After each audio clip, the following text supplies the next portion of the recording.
नमस्कार, मैं हूं खुशबू हजारे। आप देख रहे हैं खबर ठिकाना। आज रक्षाबंधन है और इससे अच्छा दिन क्या होगा आपको ये कहानी सुनाने का। ये कहानी एक भाई बहन की है और हम सब जानते हैं कि भाई बहन का रिश्ता कैसा होता है। झगड़े भी बहुत होते हैं और प्यार भी बहुत होता है। ऐसे ही एक भाई बहन थे, पूजा और रोहित, जिनका एक झगड़ा ऐसा हुआ कि पूजा रूठ कर रोहित से दूर चली गई और पूजा को पता नहीं था कि वो उसके बाद रोहित से कभी मिल ही नहीं पाएगी। 9 साल लगे, अब जाकर पूजा वापस अपने भाई और अपने परिवार से मिली है। ये कहानी उस 7 साल की लड़की पूजा गौड़ की है, जो 22 जनवरी 2013 को मुंबई के अंधेरी वेस्ट के गिलबर्ट हिल एरिया में, जहां पर वो रहती है, वहां से अपने स्कूल के लिए निकली थी। रोहित और पूजा दोनों भाई बहन थे और दोनों सेम स्कूल में पढ़ते थे। रोहित उम्र में बड़ा था। हर रोज की तरह 22 जनवरी 2013 को भी दोनों स्कूल के लिए निकले। घर से दादा ने रोहित को 10 रुपए की नोट दी, कहा कि रास्ते में जाते वक्त आइसक्रीम खा लेना। स्कूल आ गया। रोहित ने पूजा को आइसक्रीम ही नहीं खिलाई, तो पूजा ने भाई रोहित से कहा कि आइसक्रीम दिला। भाई ने कहा, तुझे इंटरवल में या स्कूल से आते टाइम दिला दूंगा। और ऐसा कहकर भाई ने पूजा को उसके 5 रुपए दिए ही नहीं। पूजा इससे नाराज हो गई। इधर स्कूल की बेल बज गई, स्कूल को लेट हो रहा था। इधर पूजा नाराज, वो स्कूल के बाहर ही रुक गई और रोहित स्कूल के अंदर चला गया। इंटरवल में रोहित पूजा को क्लास में ढूंढने जाता है। पूजा की टीचर कहती है कि वो तो आई ही नहीं। इसके बाद रोहित घर जाता है, परिवार वालों को बताता है कि कहीं पूजा वापस घर तो नहीं आई। घर वाले कहते हैं पूजा तो नहीं आई। शाम तक जब पूजा गौड़ घर पर नहीं लौटती है, तब पूजा के परिवार वाले डीएन नगर पुलिस स्टेशन जाते हैं और वहां पर पुलिस में कंप्लेंट फाइल करते हैं कि उनकी बच्ची गुम हो गई है। उस टाइम डीएन नगर पुलिस स्टेशन में राजेंद्र भोसले करके इंस्पेक्टर थे, जो माहिर थे मिसिंग बच्चों को ढूंढने में।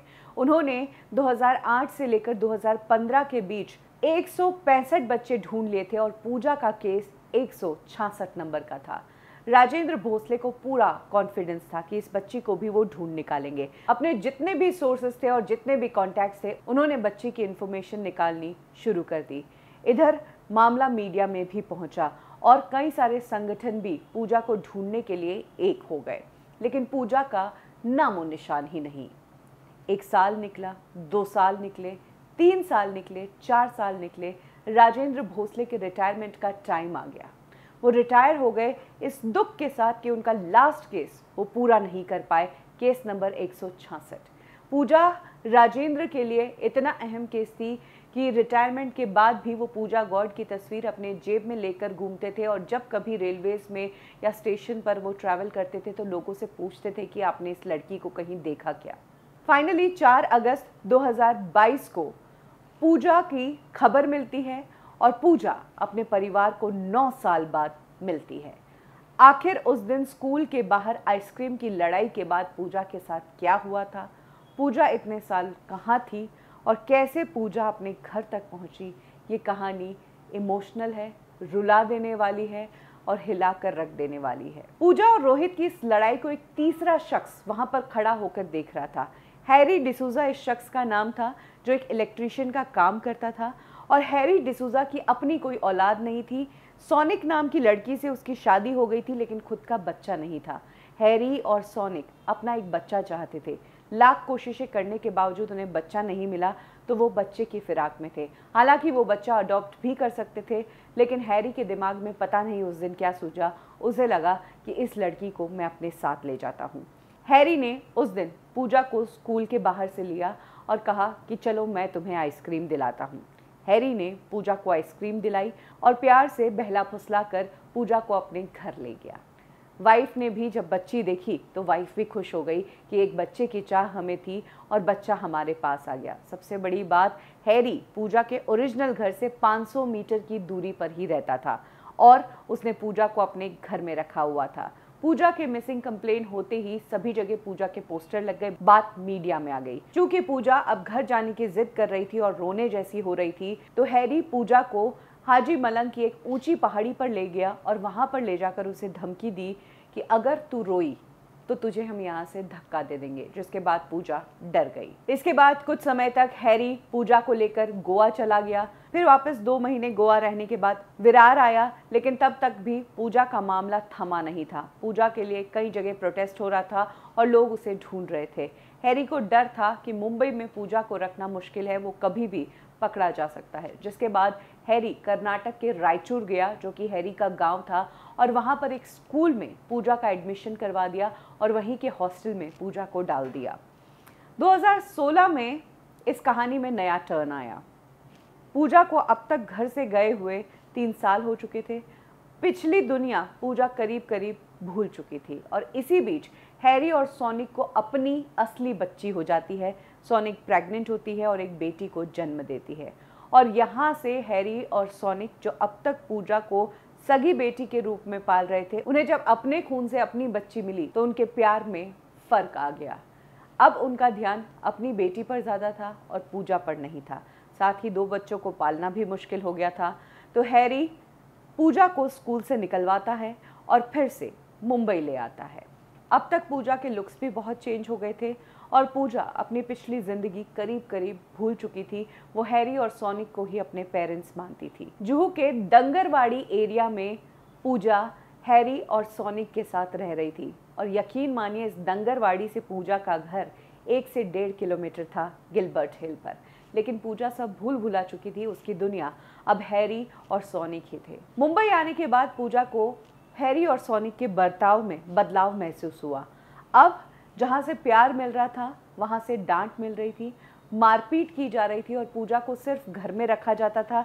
बच्ची को संभालना, घर का काम करना, यही पूजा की जिंदगी हो गई थी। पूजा की पढ़ाई छुड़वा दी थी और पूजा के साथ मार पिटाई भी हुई। पूजा ने खुद ने एक मीडिया में अपने शब्दों में कहा है कि उनकी जो सो कॉल्ड मॉम थी सोनिक, वो उन्हें पीटने लगी थी बेल्ट से, बेलन से, जूतों से।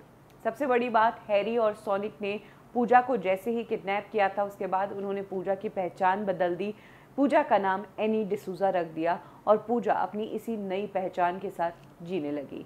लेकिन अब जो माँ बाप के अंदर ये फ़र्क आया, इससे पूजा परेशान होने लगी। इसी बीच हैरी और सोनिक ने पूजा को एक मेड बना दिया और घर घर काम करने भेजना शुरू किया। इसी साल जनवरी में पूजा को हैरी ने एक घर पर बच्चा पालने के लिए जॉब पर रख दिया। पूजा हर रोज़ उस घर पर जाती और वहाँ पर बच्चे को संभालती। खैर, पूजा खुद भी 16 साल की ही थी, बच्ची थी, लेकिन अब उसके ऊपर ये पति पत्नी इस तरह से टॉर्चर डालने लगे थे। जिस घर पर पूजा जॉब करने जाती थी वहाँ पर एक और मेड आती थी जो साफ सफाई का काम करती थी, प्रमिला देवेंद्र, जिसकी उम्र 35 साल थी। प्रमिला और पूजा एक ही घर में साथ में काम करती थी तो दोनों की आपस में बातचीत होती थी। धीरे धीरे दोस्ती हुई और एक दिन प्रमिला और पूजा अपनी जिंदगी की बातें लेकर बैठी। तब पूजा ने प्रमिला को बताया कि मैं जिन लोगों के साथ रहती हूँ वो मेरे असली पेरेंट्स नहीं हैं। एक्चुअली हैरी जब पूजा को पीटता था तो नशे की हालत में पूजा को ये भी कहता था कि तू हमारी असली औलाद नहीं, हम तो तेरे को स्कूल के बाहर से उठा कर लेकर आए हैं। और हैरी की इन बातों से पूजा की पिछली यादें ताज़ा होने लगी और तब पूजा ने प्रमिला को बताया कि उसके साथ क्या कुछ हुआ और ये जो उसके पेरेंट्स हैं ये असली नहीं है। हालांकि पूजा को अपने पिछले घर का एड्रेस और ये सारी चीज़ें मालूम नहीं थी, लेकिन पूजा को इतना पता था कि 2013 का वो दिन है जब उसे स्कूल के बाहर से उठाया गया था। इधर प्रमिला सोशल मीडिया पर काफ़ी एक्टिव रहती थी और इंटरनेट चलाना जानती थी। उसने पूजा के बारे में इंटरनेट पर सर्च करना शुरू किया कि क्या 2013 में इस तरह से कोई लड़की स्कूल के बाहर से गायब हुई थी। और टू हर शॉक उसे सोशल मीडिया पर पता चला कि पूजा को सालों से ढूंढने के लिए कई सारे ग्रुप जो है वो कोशिश कर रहे हैं। कई सारे लोगों ने अपने नंबर दिए हैं कि इस तरह की लड़की अगर आपको कहीं मिलती है तो प्लीज़ हमें कॉल कीजिए। 5 नंबर तब प्रमिला को मिले। प्रमिला ने वो 5 नंबर डायल किए। 5 में से 4 नंबर तो लगे ही नहीं, बंद आए। प्रमिला मायूस हो गई और पूजा ने भी उम्मीद छोड़ दी थी कि वो कभी घर जा पाएगी। 5वां नंबर प्रमिला लगाती है।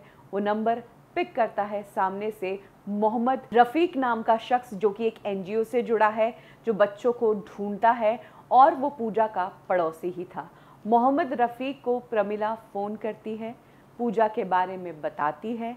उसके बाद प्रमिला वीडियो कॉल करती है पूजा के साथ बैठकर और मोहम्मद रफ़ीक को पूछती है कि क्या यही लड़की है जिसे आप ढूंढ रहे हैं। मोहम्मद रफ़ीक कहता है कि हाँ, और उसी टाइम वो पूजा वाले वीडियो कॉल का स्क्रीनशॉट ले लेता है और दौड़कर पूजा के घर जाता है उसकी माँ को बताने के लिए कि तुम्हारी बेटी पूजा मिल गई है। माँ ने जैसे ही फ़ोटो देखी तो कहा ये मेरी पूजा ही है, और माँ का कलेजा भर आया क्योंकि पूजा के जाने के बाद माँ की ज़िंदगी बदहाल हो गई थी। पूजा के जाने के गम में पूजा के पिता ने शराब और नशे के सहारे ज़िंदगी जीनी शुरू कर दी और उन्हें कैंसर हो गया। इसी साल अप्रैल में उनकी डेथ हो गई थी। उसके बाद पूरे घर की जिम्मेदारी माँ के ऊपर आ गई। माँ अंधेरी स्टेशन पर चने बेचा करती थी और इस राह में कि कभी स्टेशन पर मुझे मेरी बेटी पूजा नजर आ जाए। और आज माँ ने पूजा का जो स्क्रीनशॉट देखा, माँ का कलेजा पिघलाया, माँ रोने लगी। जिसके बाद परिवार वाले और मोहम्मद रफ़ीक सभी लोग इकट्ठे होकर डीएन नगर पुलिस स्टेशन गए। वहां पर उन्होंने पूजा को देखने का प्रूफ दिया उस स्क्रीनशॉट के रूप में। प्रमिला ने फ़ोन पर वो एड्रेस बता दिया था जहां पर पूजा रहती थी और पुलिस की पूरी टीम पूजा को रेस्क्यू करवाने पहुंची। सबसे पहले पूजा को लिया उस जगह से जहां पर पूजा बेबी सिटिंग का काम कर रही थी। पूजा को वहां से उसकी माँ के पास भेज दिया गया और उसके परिवार से मिलवा दिया गया। इसके बाद पुलिस पहुंचती है हैरी और सोनिक के घर पर। सबसे बड़ी बात, गिलबर्ट हिल जहां पर पूजा का असली घर है, वहां से हैरी और सोनिक का घर 1 किलोमीटर की दूरी पर ही था। इतनी सी दूरी पर भी पूजा कभी अपने घर पर पहुंच ही नहीं पाई और 9 साल लग गए इस 1 किलोमीटर की दूरी को कवर करने में। पुलिस ने हैरी और सोनिक को अरेस्ट किया, उन पर किडनैपिंग का केस लगाया, लेकिन सोनिक को अरेस्ट करते ही उन्होंने उसे रिलीज़ कर दिया क्योंकि अब उनकी अपनी जो बेटी थी वो 6 साल की हो गई थी और दूर दूर तक कोई रिलेटिव नहीं था, इसीलिए उसका कोई ध्यान रखने वाला नहीं था। तो इस शर्त पर कि जब तक कोई रिलेटिव नहीं मिलता है, कोई ध्यान रखने वाला नहीं मिलता है या कहीं हॉस्टल में इसका एडमिशन नहीं होता है, तब तक सोनिक घर पर ही रहेगी, वो जेल में नहीं रहेगी।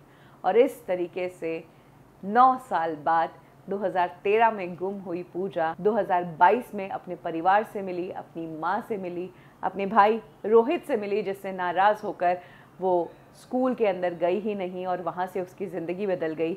ये राखी पूजा अपने भाई के साथ फाइनली सेलिब्रेट कर पाएगी। जिस किसी ने इस कहानी को सुना, लोगों ने कहा कि उम्मीद नहीं छोड़नी चाहिए। ज़िंदगी में कई बार आपको मिरेकल्स होते नज़र आते हैं और पूजा का खोकर इस तरह से वापस मिलना किसी मिरेकल से कम नहीं। ये कहानी इमोशनल कर देने वाली है, ये कहानी रुला देने वाली है और आज रक्षाबंधन है, इसीलिए बिल्कुल सही मौका था ये कहानी आप तक पहुंचाने का। ये कहानी हमने आपको पहुंचाई। प्लीज़ बताइए कि ये कहानी सुनकर आपको कैसा लगा।